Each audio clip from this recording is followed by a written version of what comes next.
Hello aspirants, welcome to Global Online University. Friends, we are back with mock tests and we will be uploading them on every Monday.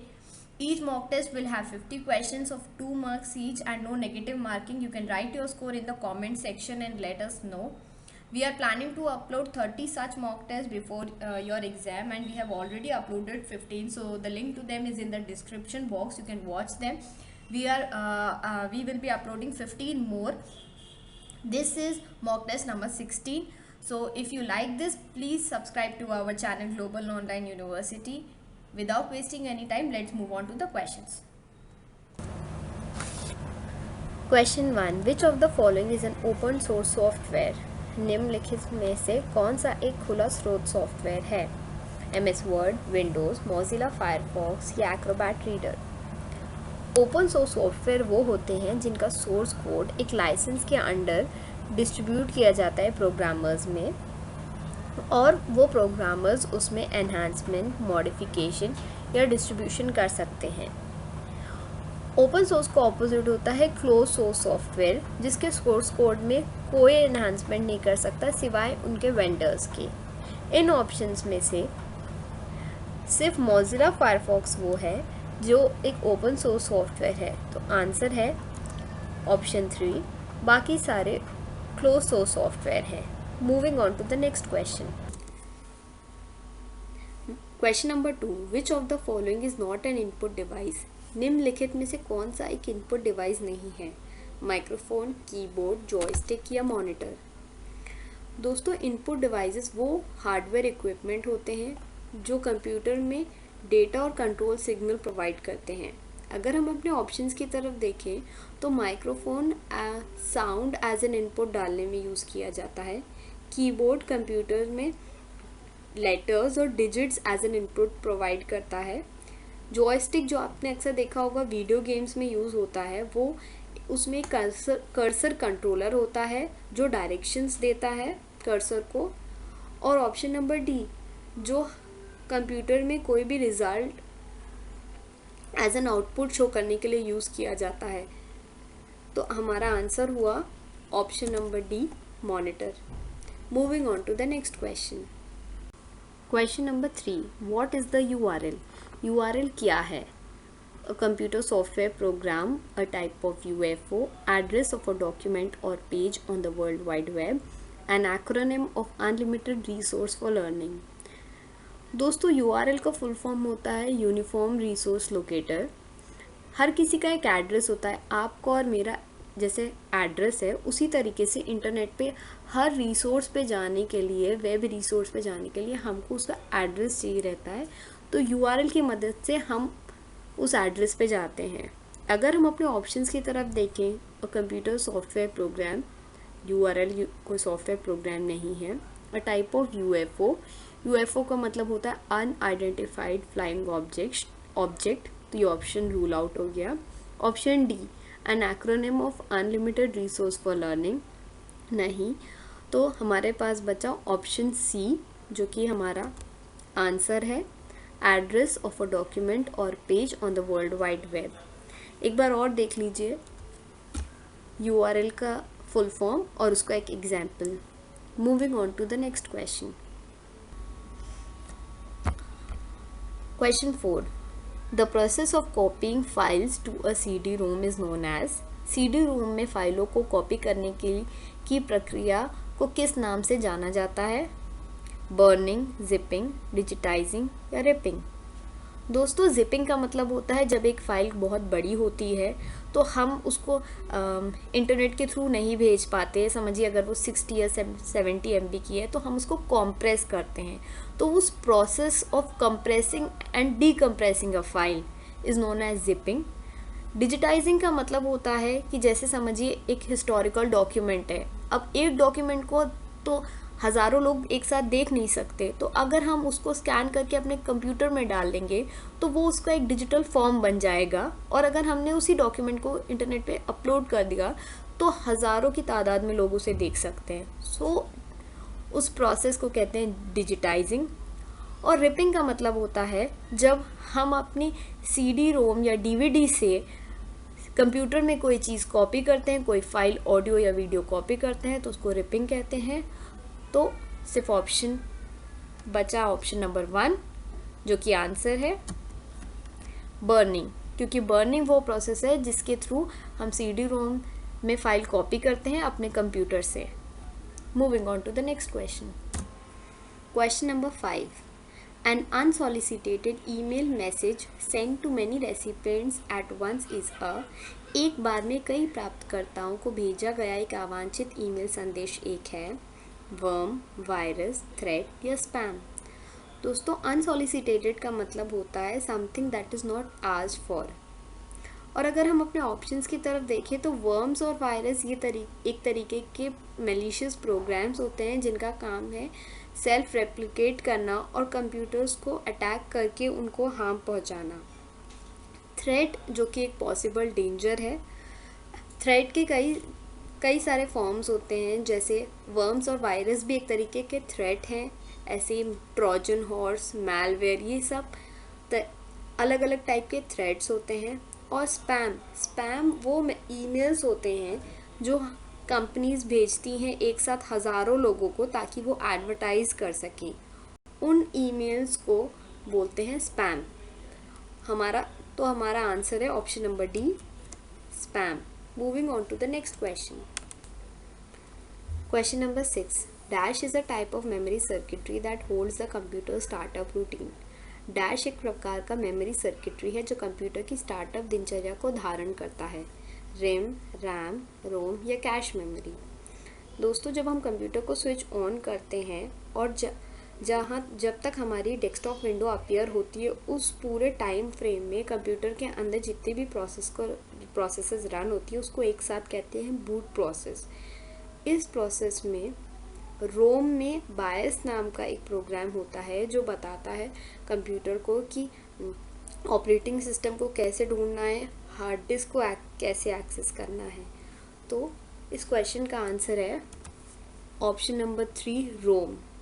और अगर हम अपने दूसरे options की तरफ देखें तो रीड इनिशियल मेमोरी एक इनवैलिड ऑप्शन है। रैम एक तरीके की वॉलेटाइल मेमोरी होती है। और कैश मेमोरी जो होती है ये एक बफर की तरह काम करती है मेन मेमोरी और CPU में। Moving on to the next question. Question number 7, an email is an abbreviation of. Email किसका एक संक्षिप्त नाम है? Electronic mail, extra mail, enhanced mail या नन ऑफ द अबव। दोस्तों ईमेल में ई का मतलब होता है इलेक्ट्रॉनिक, क्योंकि आजकल हर चीज़ हम इलेक्ट्रॉनिकली यूज़ करते हैं, तो ई स्टैंड्स फॉर इलेक्ट्रॉनिक। तो इस क्वेश्चन का आंसर हुआ option number A, electronic mail. Moving on to the next question. Question number 8, national press day is celebrated on. राष्ट्रीय प्रेस दिवस कब मनाया जाता है? 16 नवंबर, 19 नवंबर, 21 नवंबर या 30 नवंबर। दोस्तों नेशनल प्रेस डे मनाया जाता है 16 नवंबर को, क्योंकि उसी दिन नेशनल प्रेस काउंसिल की शुरुआत हुई थी। तो आंसर है option A, 16 November. Moving on to the next question.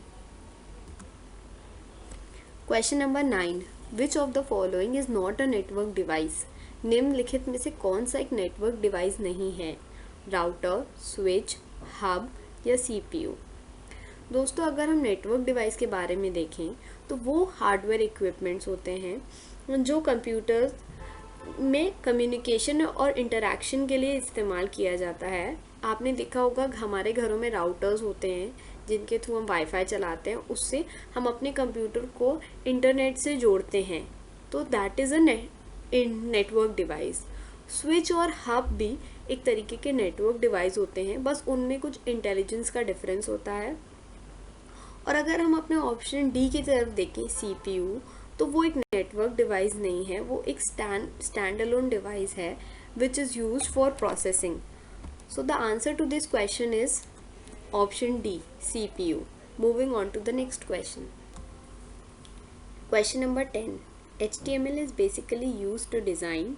HTML मूल रूप से डिज़ाइन करने के लिए उपयोग किया जाता है वेब पेज, वेबसाइट, ग्राफिक्स या टेबल्स एंड फ्रेम्स।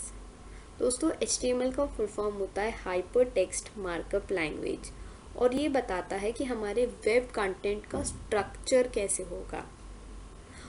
और इसका बेसिक काम होता है वेब पेज बनाना, और अलग अलग वेब पेजेस से मिल के वेबसाइट्स बनती हैं।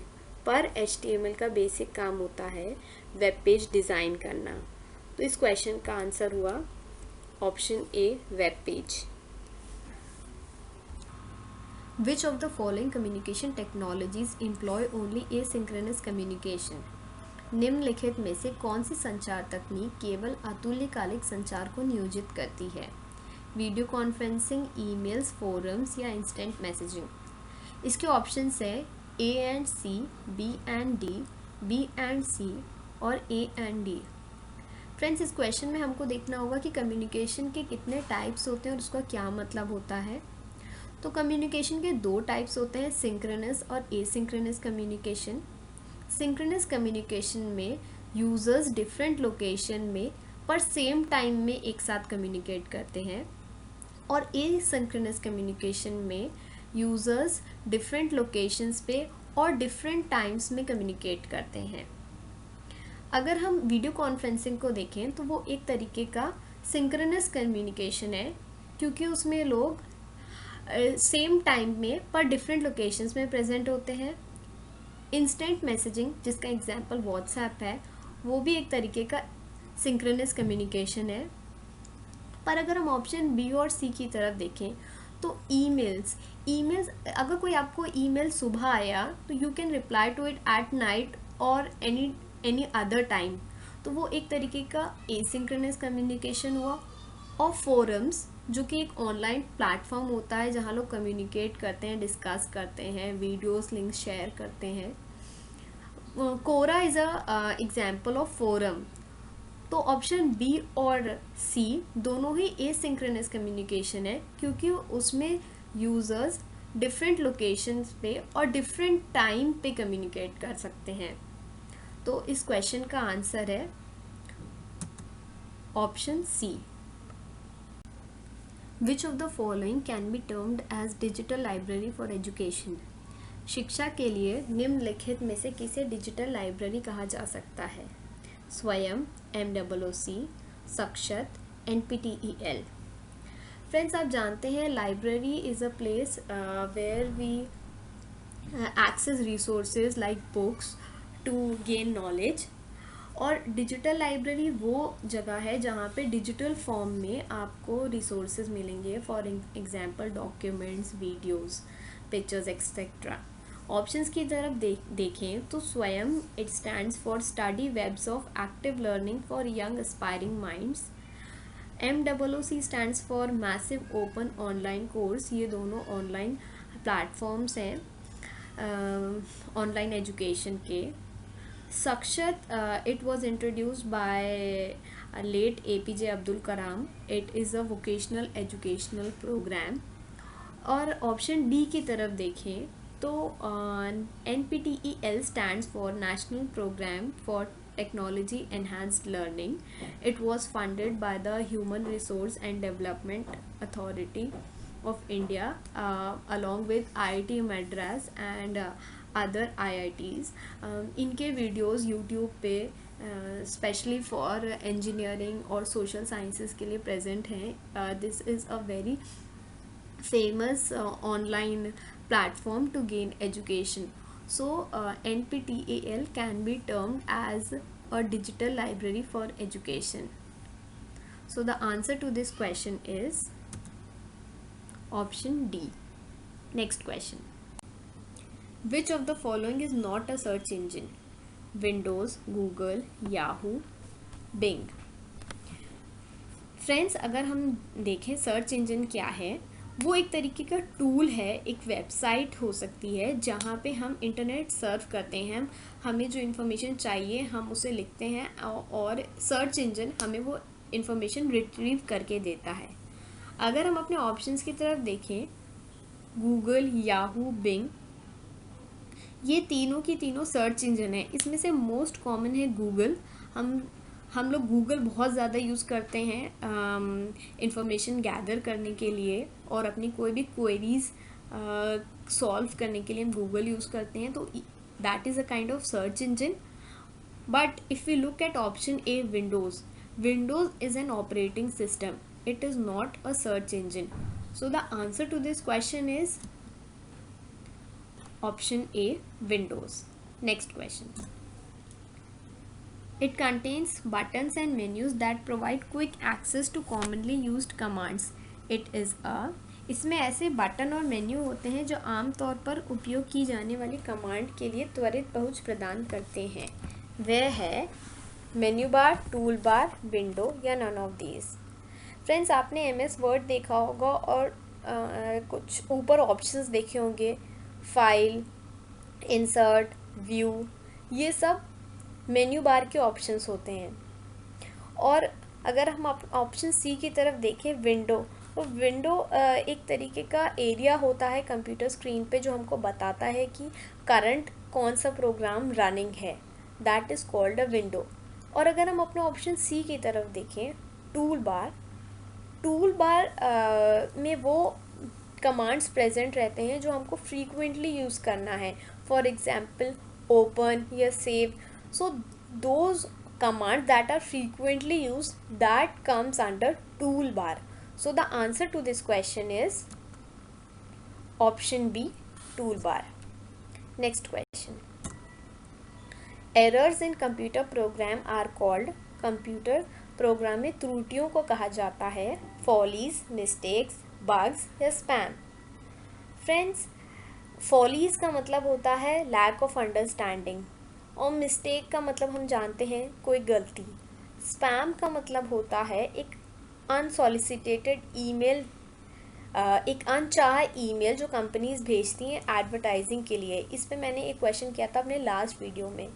पर अगर हम अपना ऑप्शन सी की तरफ जाएं, बग का मतलब होता है कि कोई एरर कोड में जिसकी वजह से एक अनएक्सपेक्टेड रिजल्ट आ रहा है. फॉर एग्जांपल, अगर कोई एप्लीकेशन है जिसका काम है एक रिपोर्ट जनरेट करना, रिपोर्ट में डेट गलत आ रही है, डेट का फॉर्मेट गलत आ रहा है, तो वो फॉर्मेट क्यों गलत आ रहा है? क्योंकि कोड में कहीं गलती है. That mistake is called bug. So errors in computer program are called bugs. So the answer to this question is option C. Next question. As compared to secondary memory, the primary memory of a computer is, द्वितीय memory की तुलना में computer की प्राथमिक memory होती है large, cheap, fast या slow.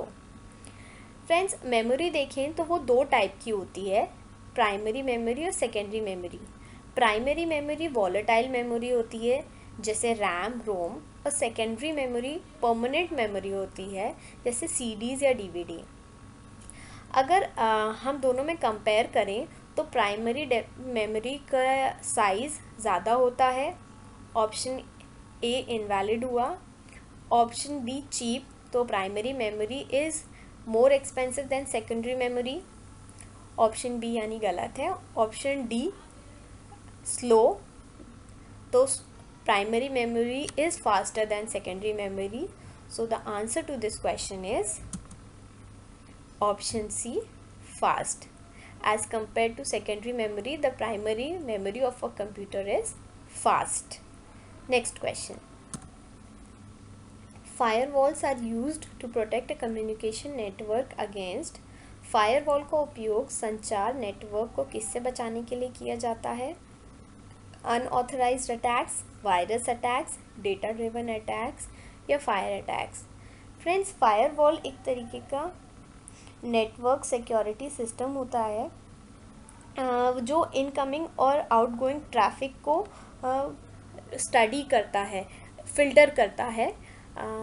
It sees whether the packet that is coming is it from a trusted source और एन अनट्रस्टेड सोर्स. अगर हम अपने ऑप्शंस की तरफ देखें, ऑप्शन बी वायरस अटैक्स, तो फायरवॉल हमको वायरस से प्रोटेक्ट नहीं करता है.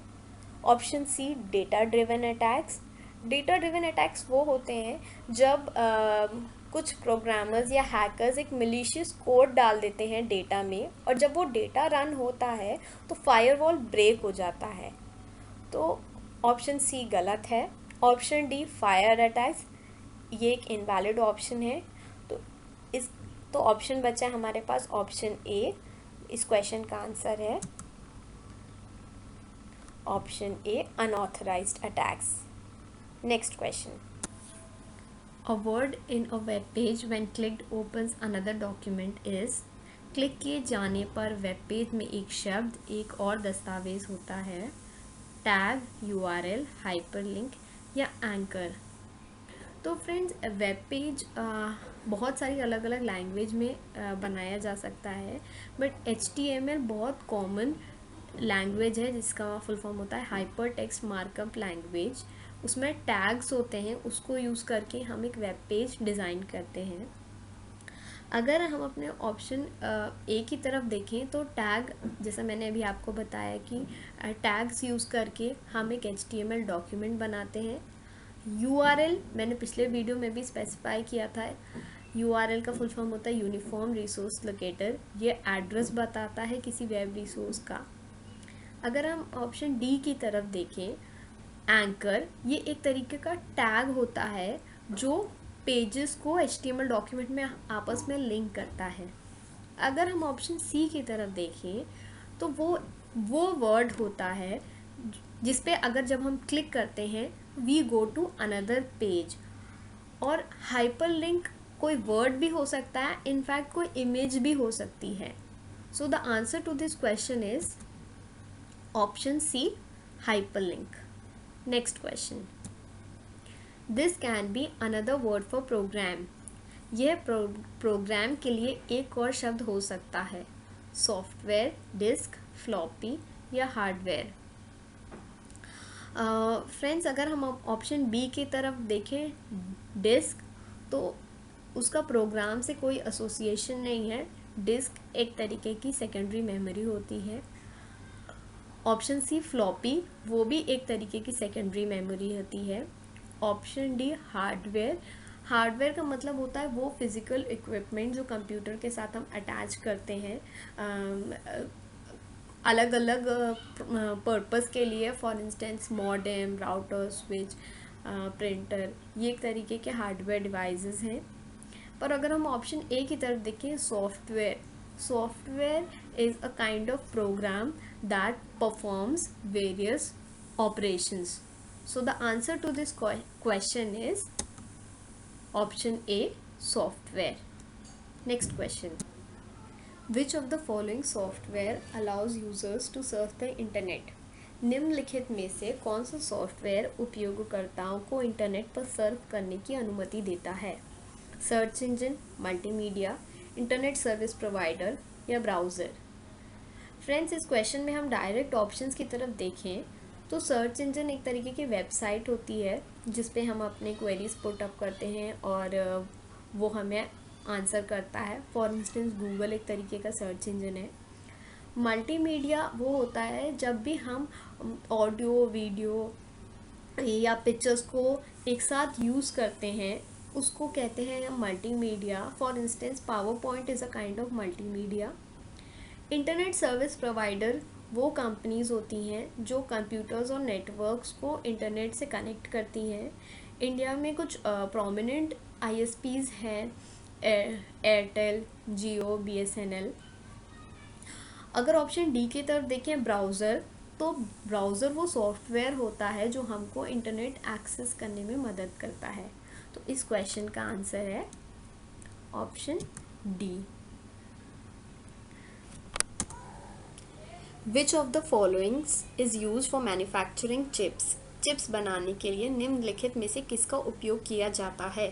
Control bus, control unit, parity unit या सेमीकंडक्टर्स।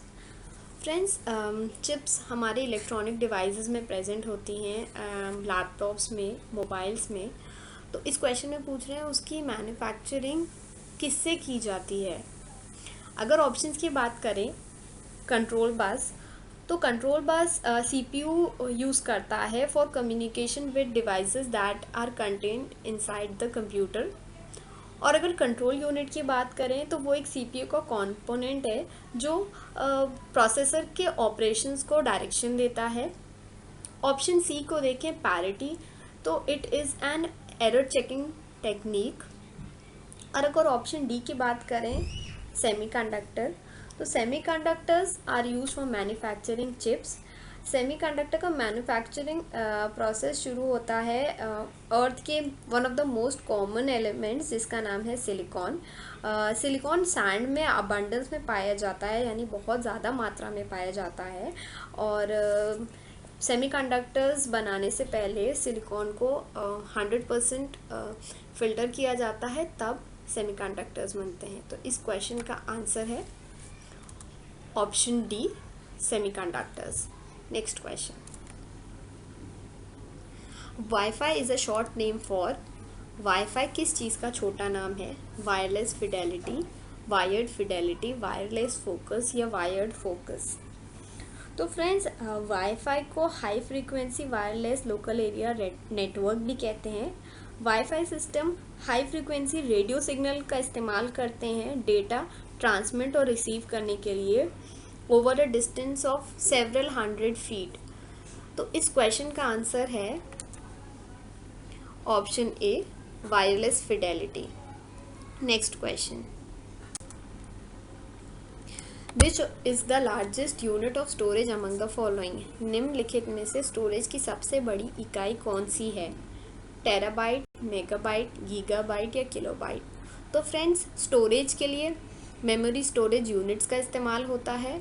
अगर हम अपने चारों ऑप्शंस की तरफ देखें तो सबसे छोटा किलोबाइट है, उसके बाद मेगाबाइट, उसके बाद gigabyte and the largest among these is terabyte, because 1 terabyte is equals to 1024 gigabyte. So the answer to this question is option A, terabyte. Next question, the memory which is programmed at the time of manufacturing is, निर्माण के समय जो memory program की जाती है वह है रोम, RAM, PROM या ई पी रोम। फ्रेंड्स, इस क्वेश्चन में अगर हम अपने ऑप्शंस की तरफ देखें तो RAM stands for random access memory, ये एक तरीके की टेम्पररी मेमोरी होती है। ऑप्शन सी की तरफ देखें, पी रोम, ये एक तरीके की मेमोरी चिप होती है और इसका फुल फॉर्म होता है प्रोग्रामेबल रीड ओनली मेमोरी। इसमें आप प्रोग्राम स्टोर कर सकते हैं और अगर आपने एक बार इसको यूज़ कर लिया है तो आप इसको किसी और चीज़ को स्टोर करने के लिए यूज़ नहीं कर सकते।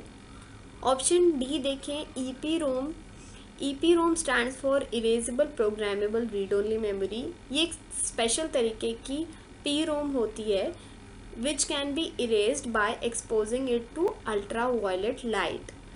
तो इस क्वेश्चन का आंसर बचा option A, ROM, which stands for read only memory. ये एक तरीके की परमानेंट मेमोरी होती है जिसके इंस्ट्रक्शंस मैन्युफैक्चरर द्वारा बिल्ड किए होते हैं और यूजर्स उनको चेंज नहीं कर सकते। Next question, a storage area used to store data to compensate for the difference in speed at which different units can handle data is, एक भंडारण क्षेत्र डेटा की गति में अंतर के लिए क्षतिपूर्ति करने के लिए उपयोग करता है जिस पर विभिन्न इकाइयाँ डेटा को संभाल सकती हैं। मेमोरी, बफर, एक्यूमुलेटर या एड्रेस। फ्रेंड्स, डेटा जब एक इनपुट डिवाइस से रिट्रीव होता है तो आउटपुट में जाने से पहले वो एक बफर में स्टोर होता है ताकि यूज़र को कोई डिले ना एक्सपीरियंस हो। तो इस क्वेश्चन का आंसर है option B, buffer. Next question, the output quality of a printer is measured by, printer की आउटपुट क्वालिटी को किससे मापा जाता है? Dots per inch, dots per square inch, dots printed per unit time या all of the above. Friends, printer एक तरीके का हार्डवेयर डिवाइस होता है जिसका काम है डॉक्यूमेंट्स या इमेजेस को प्रिंट करना। प्रिंटर में DPI यानी डॉट्स पर इंच का मतलब होता है output resolution of a printer. It refers to the physical dot density of an image when reproduced as a physical entity. तो इस क्वेश्चन का आंसर हुआ option A, dots per inch. Next question, Personal computers use its number of chips mounted on a main circuit board. What is the common name for such boards? Personal computer एक मुख्य circuit board पर लगे chips की संख्या का उपयोग करते हैं। ऐसे बोर्डों का सामान्य नाम क्या है? डॉटर बोर्ड, मदरबोर्ड, फादरबोर्ड या डैशबोर्ड?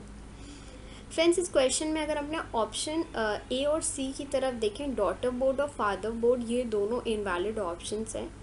डैशबोर्ड का काम होता है इंफॉर्मेशन प्रेजेंट करने का। और अगर हम अपने ऑप्शन बी की तरफ देखें, मदरबोर्ड, तो वो मेन प्रिंटेड सर्किट बोर्ड होता है that allows communication between crucial electronic components of a system, जैसे सीपीयू और मेमोरी के बीच में और दूसरे कंप्यूटर के डिवाइसेस में। तो इस क्वेश्चन का आंसर है option B, motherboard. Next question, the accounting software Tally was developed by, लेखा सॉफ्टवेयर टैली का विकास किसने किया? HCL, TCS, इन्फोसिस या विप्रो? तो फ्रेंड्स, टैली जो कि एक अकाउंटिंग सॉफ्टवेयर है, उसका डेवलपमेंट टाटा कंसल्टेंसी सर्विसेज यानी TCS ने किया था। तो इस क्वेश्चन का आंसर है option B. Next question, FTP stands for, FTP का पूर्ण रूप क्या है? Full text processing, file transfer program, file transfer process या file transfer protocol? Friends, FTP एक स्टैंडर्ड नेटवर्क प्रोटोकॉल है which is used for transferring computer files between client and server on a computer network, और उसका full form होता है option D, file transfer protocol. तो इस question का answer है option D. Next question, which of the following line gives an overview of message while sending an email? Email भेजते समय निम्नलिखित में से कौन सी पंक्ति संदेश का अवलोकन करती है? टू, सब्जेक्ट, कंटेंट्स या CC? फ्रेंड्स, जब हम एक ईमेल ड्राफ्ट करते हैं तो हम उसमें बहुत सारे ऑप्शंस फिल करते हैं। अगर इस क्वेश्चन के ऑप्शंस देखें तो 2 में वो ईमेल आईडीज़ जाती हैं जो लोग ये ईमेल को रिसीव करें। ऑप्शन सी, कंटेंट्स एक इनवैलिड ऑप्शन है। Option D, CC stands for carbon copy, इनमें हम वो ईमेल आईडीज़ लिखते हैं जिसको हम चाहते हैं इस ईमेल की एक कॉपी रिसीव हो। और ऑप्शन बी, सब्जेक्ट, उसमें हम एक ब्रीफ समरी लिखते हैं अपने ईमेल के कंटेंट्स के बारे में, एक इंट्रोडक्शन प्रोवाइड करते हैं रिसीवर को। तो इस क्वेश्चन का आंसर हुआ option B, subject. Which of the following represent the binary equivalent of 25? निम्नलिखित में से कौन 25 के बाइनरी समकक्ष का प्रतिनिधित्व करता है? 10101, 01101, 11001 या option D 11011? Friends, decimal to binary conversion बहुत सिंपल होता है। अगर हम इस क्वेश्चन की तरफ देखें, अगर 25 का हमको बाइनरी निकालना है तो हम 25 को 2 से डिवाइड करेंगे, क्वोशंट हम एज इट इज़ लिख लेंगे और रिमाइंडर हम एक साइड में रख देंगे। अभी हमारे पास क्वोशंट 12 है, हम अगेन 12 को 2 से डिवाइड करेंगे तो क्वोशंट आएगा 6 और रिमाइंडर 0। 6 को जब हम 2 से डिवाइड करेंगे तो क्वोशंट रहेगा 3 और रिमाइंडर 0। ऐसे ही हम कंटिन्यू करते जाएंगे। एंड में हम सारे रिमाइंडर्स को रिवर्स ऑर्डर में लिख लेंगे। तो इस क्वेश्चन में रिमाइंडर्स रिवर्स ऑर्डर में है 11, 001, वो हमारा आंसर है। सो 25 का बाइनरी होता है option C 11001। Next question, which of the following represents 1 billion characters? निम्नलिखित में से कौन 1 अरब वर्णों का प्रतिनिधित्व करता है? किलोबाइट, मेगाबाइट, गीगाबाइट या टेराबाइट? फ्रेंड्स, कोई एक कैरेक्टर यानी ABC, इसको स्टोर करने के लिए हमको 1 बाइट की ज़रूरत होती है। तो 1 बिलियन कैरेक्टर्स को स्टोर करने के लिए हमको 1 बिलियन बाइट्स की ज़रूरत होगी। And 1 billion bytes is equals to 1 gigabyte. तो इस क्वेश्चन का आंसर हुआ option C gigabyte, because 1 billion byte is equals to 1 GB. Next question. Encoding or scrambling data for transmission across a network is known as. Network के are par transmission के लिए आंकड़ों को कूटबद्ध करना या गड़बड़ करना क्या कहलाता है? डिक्रिप्शन, प्रोटेक्शन, डिटेक्शन या एन्क्रिप्शन? फ्रेंड्स, डेटा जब एक कंप्यूटर से दूसरे कंप्यूटर ट्रांसफ़र होता है तो देयर आर चांसेस कि नेटवर्क में कोई उसको हैक कर ले या उसका मिसयूज़ हो सकता है. तो सेंडर के साइड पे हम अगर अपने प्लेन टेक्स्ट को किसी तरीके से मॉडिफाई कर दें ताकि वो नेटवर्क पे रीडेबल ही ना हो, इस प्रोसेस को करने के लिए हम एन्क्रिप्शन यूज़ करते हैं, जिसमें एक की यूज़ करके प्लेन टेक्स्ट को एनकोड किया जाता है ताकि नेटवर्क पे कोई उसको रीड ना कर सके, और रिसीवर के साइड फिर से की यूज़ करके एनकोडेड डेटा को प्लेन टेक्स्ट में कन्वर्ट किया जाता है. इस प्रोसेस को कहते हैं डिक्रिप्शन. तो इस क्वेश्चन का आंसर हुआ option D, encryption. Next question. A hard disk is divided into tracks which is further subdivided into dash. Hard disk को पटरियों में विभाजित किया जाता है जिसे आगे विभाजित करके डैश में विभाजित किया जाता है. क्लस्टर्स, सेक्टर्स, वेक्टर्स या हेड. दोस्तों, आपने हार्ड डिस्क के बारे में सुना ही होगा. वो एक तरीके की मैग्नेटिक डिस्क होती है which is use for storing data. उसमें कई सारे प्लैटर्स होते हैं जो स्टैक के फॉर्म में अरेंज किए जाते हैं. उसमें एक इलेक्ट्रोमैग्नेटिक रीड राइट हेड होता है जो पोजीशन डिफाइन करता है. फ्रेंड्स, हार्ड डिस्क के जो प्लैटर्स रहते हैं उसमें रिंग्स होती हैं, उसको कहते हैं ट्रैक्स. और ट्रैक्स को फर्दर सेक्टर्स में डिवाइड किया जाता है, और एक सेक्टर में हम ऑलमोस्ट 512 बाइट्स स्टोर कर सकते हैं. सो इस क्वेश्चन का आंसर है option B, sector, because hard disk में जो ट्रैक्स होते हैं उसको फर्दर सेक्टर्स में डिवाइड किया जाता है. Moving on to the next question. Which one of the following would not be considered as a form of secondary storage? निम्नलिखित में से किसे द्वितीय संग्रहण का रूप नहीं माना जाएगा? Floppy disk, optical disk, RAM या flash drive?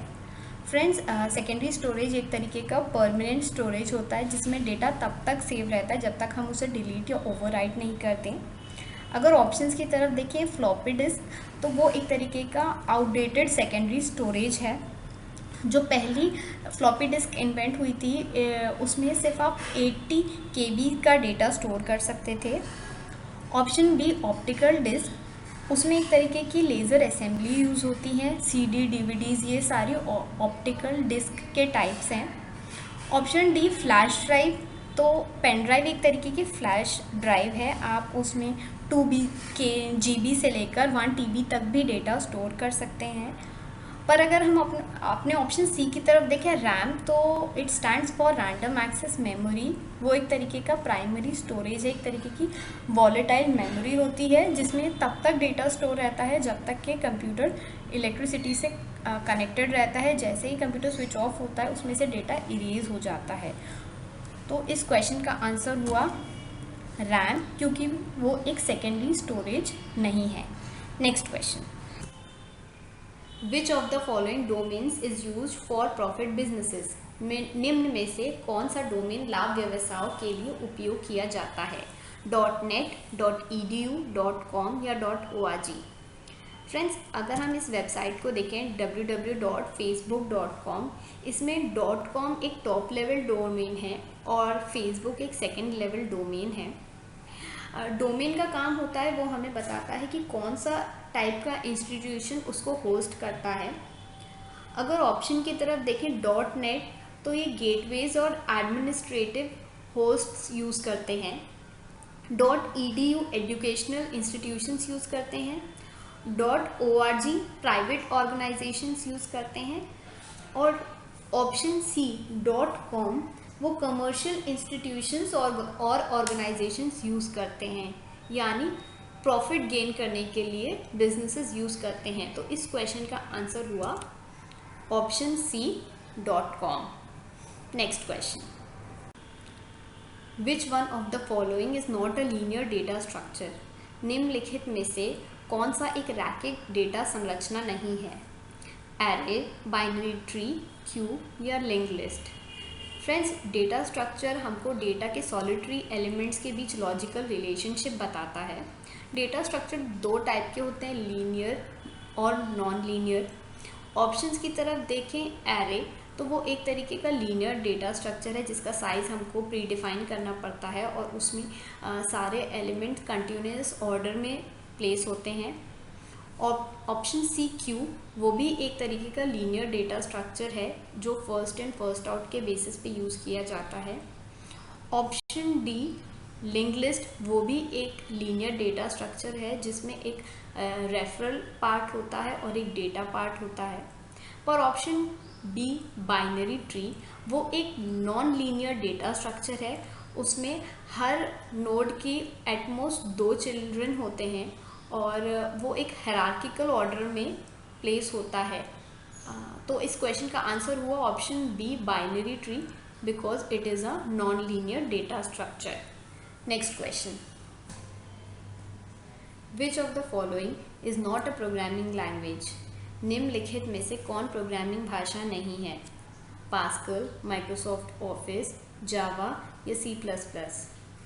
Friends, programming language एक फॉर्मल लैंग्वेज होती है जिसमें कुछ सेट ऑफ इंस्ट्रक्शंस होते हैं जो हमको एक आउटपुट प्रोवाइड करते हैं।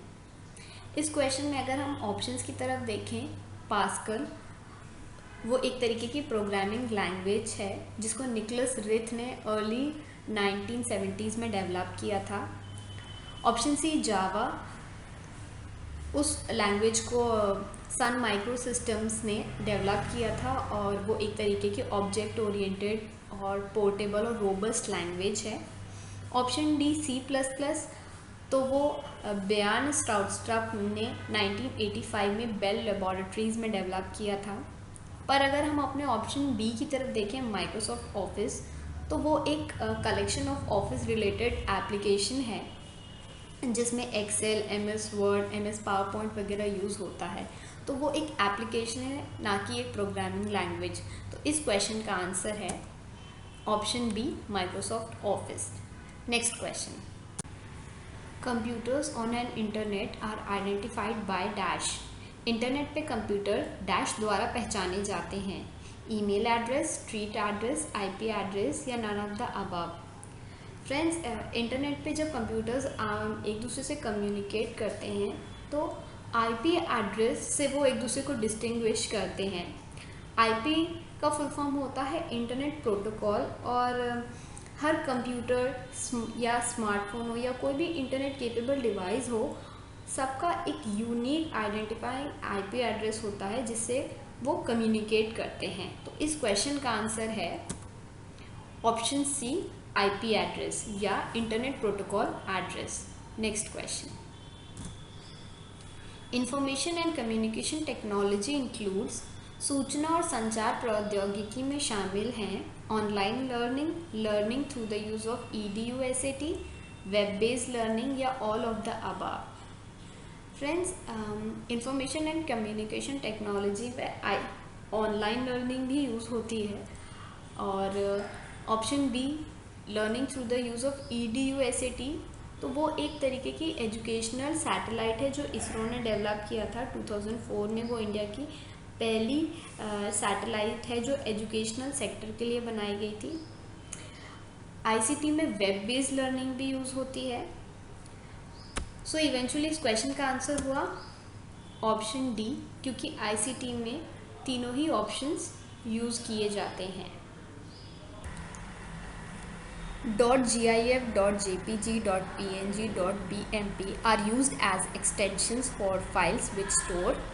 .gif, .jpg, .png, .bmp को किस फाइल को स्टोर करने के लिए एक्सटेंशन के रूप में उपयोग किया जाता है? Audio data, image data, video data या टेक्स्ट डेटा?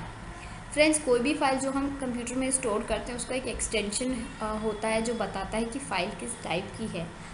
ये जो चारों एक्सटेंशन हमको क्वेश्चन में पूछे गए हैं, these are used to store image data. So the answer to this question is option D, image data. अगर हम डिटेल में देखें तो GIF का फुल फॉर्म होता है ग्राफिक्स इंटरचेंजेबल फॉर्मेट। ये एक इमेज फॉर्मेट है जो वेब और स्प्राइट्स इन सॉफ्टवेयर प्रोग्राम में यूज़ किया जाता है। GIF लॉसलेस कंप्रेशन यूज़ करता है जो इमेज की क्वालिटी को डिग्रेड नहीं करता है, और ये ऑलमोस्ट 256 कलर्स को सपोर्ट करता है। JPG का फुल फॉर्म होता है जॉइंट फोटोग्राफिक एक्सपर्ट ग्रुप। ये बहुत कॉमन फॉर्मेट है, डिजिटल कैमराज में यूज़ किया जाता है और ये लार्ज नंबर ऑफ कलर्स को सपोर्ट करता है। और इसके कंप्रेशन भी अलग अलग लेवल्स पे होते हैं जो वेब ग्राफिक्स के लिए बहुत हेल्पफुल होते हैं। PNG की बात करें तो ये वेब में बहुत पॉपुलर चॉइस है एप्लीकेशन ग्राफिक्स के लिए, और ये 1994 में इंट्रोड्यूस हुआ था after GIF and JPEG formats. BMP stands for bitmap. ये एक इमेज फाइल फॉर्मेट है जो क्रिएट और स्टोर करने के लिए यूज़ होता है कंप्यूटर ग्राफिक्स में। एक बिटमैप इमेज में ग्रिड के फॉर्म में होती है जिसमें रोज एंड कॉलम्स होते हैं, जहाँ हर स्पेसिफिक की सेल की एक वैल्यू होती है या वो ब्लैंक रहती है, जिससे एक डेटा को एक इमेज के फॉर्म में क्रिएट किया जा सकता है। Next, the internet explorer was invented and release by. Internet explorer का आविष्कार और रिलीज डैश द्वारा किया गया था। माइक्रोसॉफ्ट, विप्रो, सन माइक्रोसिस्टम्स या इन्फोसिस। फ्रेंड्स, इंटरनेट एक्सप्लोरर एक तरीके का ब्राउज़र होता है जिसके थ्रू हम इंटरनेट एक्सेस कर लेते हैं। इस सॉफ्टवेयर को इन्वेंट किया था माइक्रोसॉफ्ट ने। इस क्वेश्चन का आंसर हुआ ऑप्शन ए, माइक्रोसॉफ्ट। अगर इसके बारे में और देखें तो Internet Explorer is a World wide Web browser that comes bundled with the Microsoft Windows operating system, और अगस्त 2016 को ये second most widely used web browser था on desktop operating system. Next, a machine that links to networks using two different protocol is known as. एक machine जो दो अलग अलग प्रोटोकॉल का उपयोग करके दो नेटवर्क को लिंक करती है, इसे कहा जाता है। ऑप्शंस आर गेटवे, प्रोटोकॉल वे, ई वे या गेट। फ्रेंड्स, इंटरनेट पे अलग अलग टाइप्स के नेटवर्क प्रेजेंट होते हैं और दो अलग नेटवर्क्स को लिंक करने के लिए एक गेटवे का इस्तेमाल किया जाता है। तो इस क्वेश्चन का आंसर हुआ ऑप्शन ए, गेटवे। गेटवे के बारे में अगर और देखें तो इन computer networking and telecommunications, a gateway is a component that is a part of two networks which use different protocols. The gateway will translate one protocol into the other. Gateway को protocol converter भी कहते हैं and they can operate on network layer, on any network layer. The activities of a gateway are more complex than that of the router or switch, as it communicates using more than one protocol. Next, an algorithm is basically, एक algorithm मूल रूप से एक है solution of a program, random idea about a program, the logical flow of a program, none of the above. Friends, algorithm जो होता है वो एक finite sequence of well defined computer implemented instructions होता है जिससे हम कोई भी प्रॉब्लम को सॉल्व करते हैं या कोई कंप्यूटेशन परफॉर्म करते हैं. So the answer to this question is option A, solution of a program. Next question. Community radio is a type of radio service that caters to the interest of. सामुदायिक radio एक प्रकार की radio सेवा है जो dash के हित में पूरा करती है. लोकल ऑडियंस, एजुकेशन, एंटरटेनमेंट या news. Friends, community radio local audience की सर्विसेज को केटर करती है. इस क्वेश्चन का आंसर हुआ ऑप्शन ए, लोकल ऑडियंस. अगर कम्युनिटी रेडियो के बारे में और देखें तो Community radio stations are operated, owned, and influenced by the communities they serve. They are generally non-profit and provide a means for enabling individuals, groups, and communities to tell their own stories, to share experiences, and in a media-rich world to become creators and contributors of media. Anna FM was India's first campus community radio station.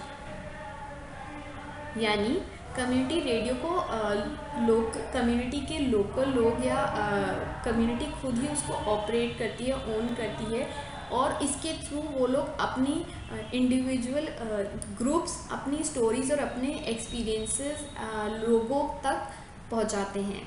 और अन्ना FM India का पहला community radio station है. Next, the total number of members in the press council of India is.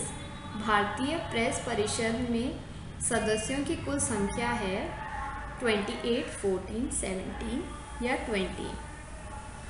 तो friends, press council of India में 28 members होते हैं. तो इस क्वेश्चन का आंसर है ऑप्शन ए 28.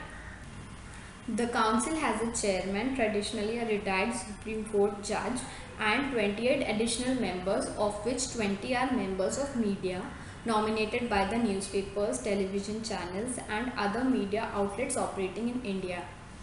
यानी प्रेस काउंसिल ऑफ इंडिया में एक चेयरमैन होता है जो यूजुअली एक रिटायर्ड सुप्रीम कोर्ट जज होता है, और 28 एडिशनल मेंबर्स होते हैं, जिसमें से 20 मीडिया, न्यूज़पेपर और टेलीविज़न चैनल्स और दूसरे मीडिया आउटलेट्स द्वारा नॉमिनेट किया जाता है.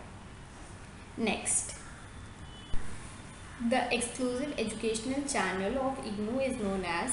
इग्नू के अनन्य शैक्षिक चैनल के रूप में जाना जाता है स्यानवानी, ज्ञान दर्शन, दूरदर्शन या Prasar Bharati.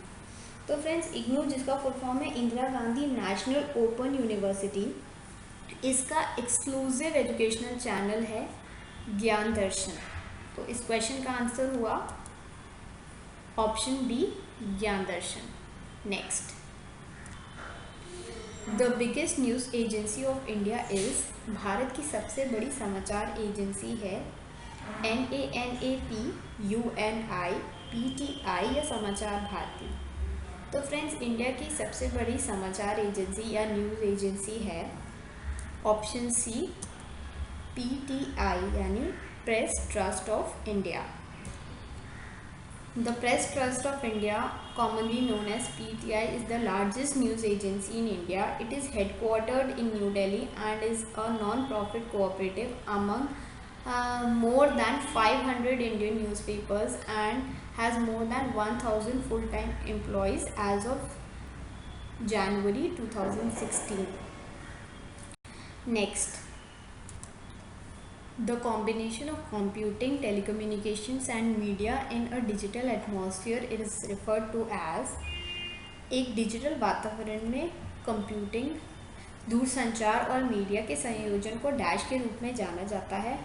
Online communication, integrated media, digital combine या कन्वर्जेंस. तो फ्रेंड्स, इस क्वेश्चन का आंसर है option D convergence. Next, DTH service was started in India in the year. DTH सेवा भारत में वर्ष डैश में शुरू की गई थी. ऑप्शंस आर 2000, 2002, 2004 या 2006. तो फ्रेंड्स, DTH सेवा इंडिया में 2004 में स्टार्ट हुई थी. तो इस क्वेश्चन का आंसर हुआ option C 2004. DTH stands for Direct to Home Television. DTH is defined as the reception of satellite programs with a personal dish in an individual home. DTH does away with the need of local cable operator and puts the broadcaster directly in touch with the consumer. Only cable operators can receive satellite program and they then distribute them to individual homes. यानी DTH में individuals को एक personal dish provide की जाती है जिससे वो satellite programmes view कर सकते हैं, और इसमें लोकल ऑपरेटर की नीड ख़त्म हो जाती है, जिससे ब्रॉडकास्टर और कंज्यूमर्स डायरेक्टली इन टच में रहते हैं।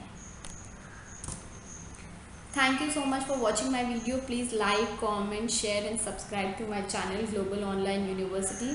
और फ्रेंड्स, मेरे पुराने सारे वीडियोज़ की लिंक डिस्क्रिप्शन बॉक्स में अवेलेबल है। और अगर आपको कोई भी पर्टिकुलर टॉपिक पे क्वेश्चंस चाहिए, so please ask them in the comment section. I would be happy to help you guys. Bye for today, and I will be uploading my next video on Monday on people development and environment. Take care.